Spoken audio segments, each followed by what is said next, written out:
AFC challenge ലീഗിൻ്റെ ഒരു draw കഴിഞ്ഞിരിക്കുന്നു. ഈസ്റ്റ് ബംഗാളാണ് AFC ചലഞ്ച് ലീഗിൽ പാർട്ടിസിപ്പേറ്റ് ചെയ്യാൻ പോകുന്നത്, ഇന്ത്യ റെപ്രസെൻറ്റ് ചെയ്തത് എന്നുള്ളതൊക്കെ അറിയാമല്ലോ. അപ്പം ഈ ഒരു ഗ്രൂപ്പിൻ്റെ ഒക്കെ ഒരു വിശകലനം ഒക്കെയാണ് നമ്മളൊന്ന് പരിശോധിക്കാൻ പോകുന്നത്. നമ്മൾ കഴിഞ്ഞ ദിവസം AFC ചാമ്പ്യൻസ് ലീഗ് 2-ൽ മറ്റൊരു കൊൽക്കത്തൻ ക്ലബ്ബായിട്ടുള്ള മോഹൻ ബഗാൻ പാർട്ടിസിപ്പേറ്റ് ചെയ്യുന്ന അവർക്ക് ഒരു ടഫായിട്ടുള്ള ഗ്രൂപ്പാണ് കിട്ടിയെന്നൊക്കെയുള്ളത് പറഞ്ഞിരുന്നു.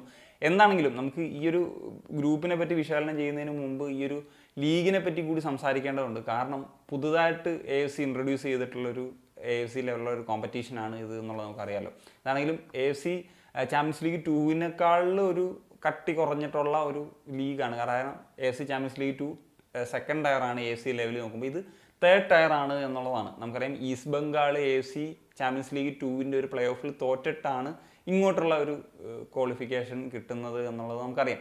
എന്താണെങ്കിലും ഈ ഞാൻ പറഞ്ഞൊരു ഗ്രൂപ്പിൻ്റെ കാര്യങ്ങളൊക്കെ പറയുന്നതിന് മുമ്പ് തന്നെ ആദ്യം നമുക്ക് AFC ചലഞ്ച് ലീഗിനെ പറ്റി പറയണം. 18 ടീമുകളാണ് പങ്കെടുക്കുന്നത് ഈ ഒരു ടൂർണമെൻറ്റിൽ. ഇതിൽ വെസ്റ്റ് റീജിയനിൽ നിന്ന് 12 ടീമുകൾ, ഈസ്റ്റ് റീജിയനിൽ നിന്ന് 6 ടീമുകളാണ് എന്നുള്ളതാണ്. വെസ്റ്റ് റീജിയനിലാണ് നമ്മുടെ ഇന്ത്യൻ ക്ലബ്സ് വരിക എന്നുള്ളതാണ്. അപ്പം ഈ പറയുന്നത് പോലെ 12 ടീമുകൾ 3 ഗ്രൂപ്പുകളിലായിട്ട് മാറി, അതായത് 4 വീതം ടീമുകളുള്ള 3 ഗ്രൂപ്പുകളിലായിട്ട് മാറിയിട്ടാണ് കളിക്കുന്നത്. അവിടെ നിന്ന് 4 ടീമുകൾക്കാണ് അടുത്ത റൗണ്ടിലേക്കുള്ള ഒരു പ്രോഗ്രഷൻ, അതായത് 3 ഗ്രൂപ്പ് ചാമ്പ്യൻസിനും 1 സെക്കൻഡ് എത്തുന്ന ടീമിനുമാണ് എന്നുള്ളതാണ്. അതുപോലെ ഈസ്റ്റ് റീജിയനിലേക്ക് പോകുമ്പോഴത്തേക്കും 6 ടീമുകളാണുള്ളത്.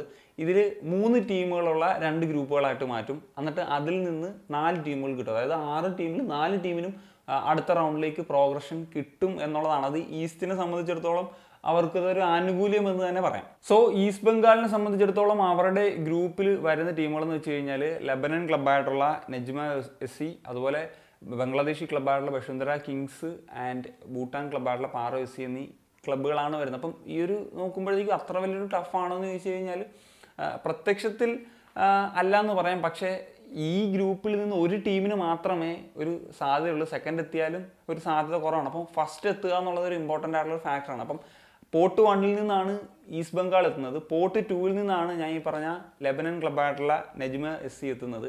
ഇവരെ പറ്റി പറയുമ്പം നിലവിലെ ലെബനൻ ലീഗ് ചാമ്പ്യൻസ് ആണ്. അവർ നിരന്തരം AFC ടൂർണമെൻറ്റ്സിൽ കളിച്ചു വരുന്ന ഒരു ടീമാണ്. ഇടയ്ക്കൊക്കെ 1-2 വർഷമൊക്കെ കളിക്കാൻ പോയിട്ടുള്ളൂ, അല്ലാണ്ട് അവർ നിരന്തരം കളിക്കുന്നുണ്ട് എന്നുള്ളതാണ്. ഇതിലേറ്റവും ഒടുവിൽ അവർ റൗണ്ട് ഓഫ് 16 കളിച്ചത് 2014-ലാണ്. 2005-ലെ AFC കപ്പിൽ ഫൈനൽ കളിച്ചിട്ടുള്ളൊരു ടീമാണ്. പിന്നെ ഒരു ഹിസ്റ്ററിയൊക്കെ പറയാൻ പറ്റുന്നൊരു ക്ലബ്ബാണ്. ഏതാണ്ട് 10-79 വർഷത്തെ ഒരു പഴക്കമൊക്കെ ഉണ്ട്. പിന്നെ ഞാൻ ഇവരെ പറ്റി സെർച്ച് ചെയ്ത് നോക്കിയ സമയത്ത് ഇവർ 2000-ലെ മറ്റോ ബെസ്റ്റ് ഏഷ്യൻ ക്ലബ്ബെന്നോ അങ്ങനെ എന്തൊരു പുരസ്കാരമൊക്കെ കിട്ടിയിട്ടുണ്ട്. അത് എങ്ങനെയാണെന്നുള്ളത് എനിക്കറിയില്ല. അത് ജസ്റ്റ് ഞാനിങ്ങനെ വായിച്ചു പോയ കൂട്ടത്തിൽ കണ്ടതാണ്. പിന്നെ ഇവരെ പറ്റി പറയുമ്പോൾ മറ്റൊരു കാര്യം, അവരുടെ ഡൊമസ്റ്റിക് പ്ലേയേഴ്സ് തന്നെയാണ് കൂടുതലും കളിക്കുന്നതായിട്ട് കാണാൻ സാധിക്കുന്നത്. ഇപ്പം എങ്കിലും അവരെ നമുക്ക് കുറച്ച് കാണാൻ പറ്റില്ല. ഇപ്പം ഈ അൽത്തീൻ അസീർ എന്ന് പറഞ്ഞിട്ടുള്ള ഒരു ക്ലബിനെതിരെ ഈസ്റ്റ് ബംഗാൾ കളിച്ചപ്പോൾ ആ ഒരു ടീമിലും ഫുൾ ഡൊമസ്റ്റിക് പ്ലേയേഴ്സ് ആയിരുന്നു.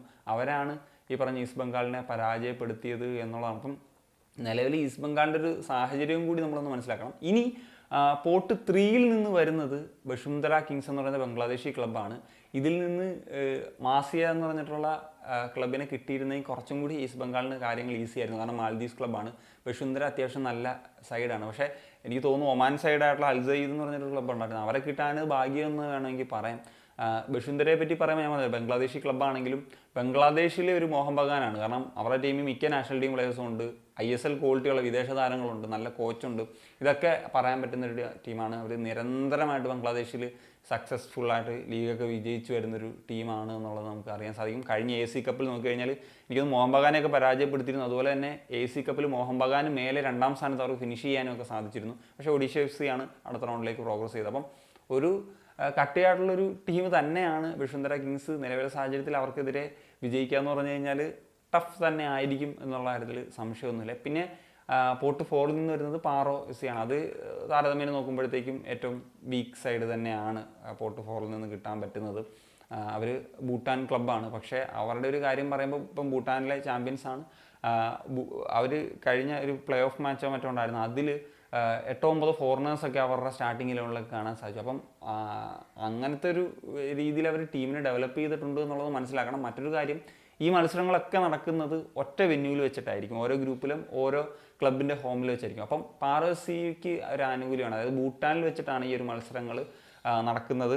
ഒക്ടോബർ 26, ഒക്ടോബർ 29, നവംബർ 1 എന്നീ ദിവസങ്ങളിലായിട്ട്. അപ്പം ഇതിൽ നിന്നാണ് മുന്നോട്ടുള്ള ഒരു പ്രോഗ്രഷൻ കിട്ടുന്നത്. സത്യം പറഞ്ഞു കഴിഞ്ഞാൽ ഈസ്റ്റ് ബംഗാൾ നിലവിലെ സാഹചര്യമൊക്കെ വെച്ച് നോക്കുമ്പോൾ ഇച്ചിരി ടഫാണ്. പക്ഷേ സമയമുണ്ട്. ഇപ്പോൾ ഒക്ടോബർ 26 എന്നൊക്കെ പറയുമ്പോൾ നല്ല സമയമുണ്ടാകും. അന്നേരത്തേക്ക് ISL ഒക്കെ തുടങ്ങിയിട്ട് ഇപ്പം കോച്ചിന് ടീമിനെ സെറ്റ് ചെയ്തൊക്കെ വരാം. ഇപ്പം കംപ്ലീറ്റ്ലി സെറ്റ് ആകാത്തൊരു ടീമാണ് എന്നുള്ളത് നമുക്ക് മനസ്സിലാക്കണമല്ലോ.